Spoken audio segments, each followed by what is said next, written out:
The radical left has been getting more and more violent and brazen in this country in an effort to shut down free and open discussion and debate. And if you recall, Michael Knowles was actually the victim of one such attack. So what we're going to see today, of course, is a Senate Judiciary subcommittee meeting on political violence where Michael Knowles is going to recount this moment. So before we begin, don't forget to like and comment on this video so we can get to the algorithms. Here we go. Political violence is always wrong, period, full stop. It doesn't matter which side. In the name of any ideology or cause, it's wrong. If all violence, all political violence is wrong, is evil, is corrosive, the debate about where there's more on one side or the other, I don't see how that helps us get anywhere. Thank you, Chairman Schmidt, Ranking Member Welch, and all the members of this committee. The ranking member suggested that we condemn political violence, which surely we must all do. But then he suggested that we not try to pinpoint exactly which side the violence comes from. This seems to me confusing and misbegotten, as one cannot solve a problem if one does not know where the problem lies. In light of the murder of my friend Charlie Kirk by a leftist assassin, I am gratified to see that at least some members of our federal legislature are now confronting the consistent and escalating pattern of left-wing terrorism in the country. Lest I be accused of partisan invective, on September 23rd, no less an emblem of American liberalism than The Atlantic magazine published an article citing a recent study from the Center for Strategic and International Studies, admitting that the left is more violent today than the right. Less honest liberals, including members of Congress, continue to deny this fact. Democrat Congressman Seth Moulton, for example, reacted to Charlie's assassination by blaming the right. Congressman Moulton claimed that 3/4 of political violence in the United States comes from the right, while only 4% comes from the left. That claim struck me, as it probably does many of you, as suspect. So I looked into just a few recent examples that came to mind of prominent left-on-right violence. The Covenant School Massacre in Nashville, in which a trans-identifying shooter murdered Christian school children after outlining her ideological motivations. According to authorities, there was no ideological motive there. Go figure. The Black Lives Matter riots, overtly leftist demonstrations that left dozens of people dead and over $1 billion worth of property damage. Likewise, those failed to show up on registers of left-wing political violence. Even an attack by Antifa that targeted me personally, as well as conservative college students for our political views, appeared in official records and data sets as nothing more than obstructing law enforcement.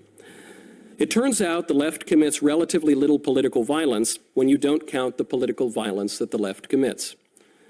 I am here today to speak about that single illustrative incident.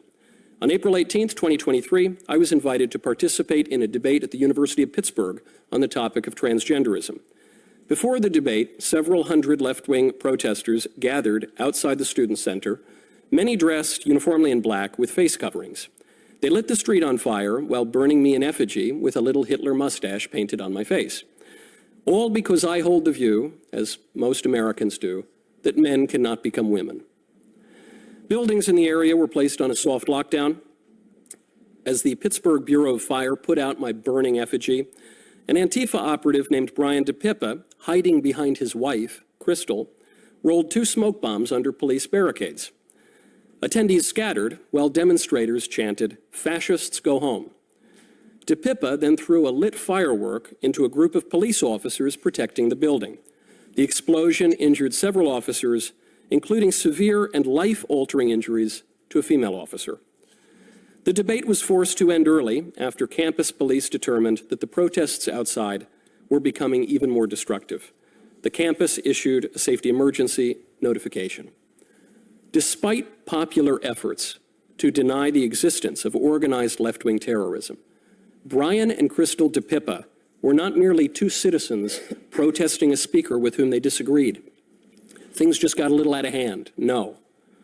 They are members of an extremist cell, a cell that meets at an anarchist bookshop, the sort of venue that operates as training grounds for left-wing terror attacks. Brian DePippa repeatedly set off TSA screeners for explosive material on his body. The Torch Antifa network has claimed the DePippas as members and raised money for them through a tax-exempt nonprofit organization. Imagine. Thanks to a courageous FBI agent who happened to be on the scene, the Department of Justice was impelled to bring charges. Unfortunately, our justice system gave them only a slap on the wrist. I think we should all be able to agree that throwing an explosive at a group of people is no mere minor indiscretion. That is a very serious crime. That's attempted murder, the kind of crime that merits life in prison. Instead, our justice system sentenced Brian DePippa to minimal jail time for obstructing law enforcement. His wife got off with probation. The federal government must act now to stop the consistent and accelerating trend of leftist terrorism. For a legislator to deny the threat and neglect the remedy might once have been chalked up to ignorance. Today, it is nothing less than complicity. Thank you. So I love the way that Michael Knowles actually frames this entire debate, because you have Senator Welch out there saying, you know what, there is political violence, but we don't want to blame any side about this. Instead, we just have to stop. Now, obviously, we have to condemn political violence. We have to encourage everyone to stop it, and we have to prosecute people who actually commit it. But Michael Knowles fires back with the perfect point. If we're not going to call out those who are actually doing it, then how can we ever hope to stop it? Because what's the talking point right now from the Democrats? Oh, it's the radical right. They're the violent ones. They're the ones out there committing all of these atrocities, to which Michael Knowles really shines, right? When you look into the data, what is surprisingly being left out? Oh, it's the BLM riots. It's the Antifa riots. It's the Covenant shooting. It's all of the attacks on right-wing podcasters and journalists and commentators, right? All of that stuff magically is not counted in the data sets. So all of the statistics that the Democrats are constantly quoting are flawed, because all of this stuff is purposefully left out. So, of course, the leftists can spin their narrative that, see, it's really the right that are actually the ones out there doing all of this stuff. But in the meantime, even though it's all captured on video, and we've seen several examples of it, and of course, it's all archived, and we've all discussed it at length, right? Protests are constantly being used in this country to shut down debate. And I say protests very loosely, because as was described by Michael Knowles there, this was a downright riot where people were injured, not just any people, by the way, but the police. And in all of these leftist places where the police are basically powerless and told to stand down, all this violence is then fomented. Okay, because what are you actually doing when you refuse to arrest or refuse to prosecute or refuse to even acknowledge the existence of this political violence? You are encouraging it, right? It's going to get worse, because then you have all of these really bad actors out there who are going to feel emboldened, because I can go out there and do anything I want with no ramifications, no repercussions whatsoever. And so therefore, what's the incentive to stop? And of course, the answer is none. And they're not going to stop until they've achieved their ends. And of course, what is their ends? To shut down the debate, to go out there and stop people from having a different viewpoint from their radical leftist ideology. And they will not be happy until they have torn this country down and replaced it with some weird utopia where they, of course, are in charge of punishing everyone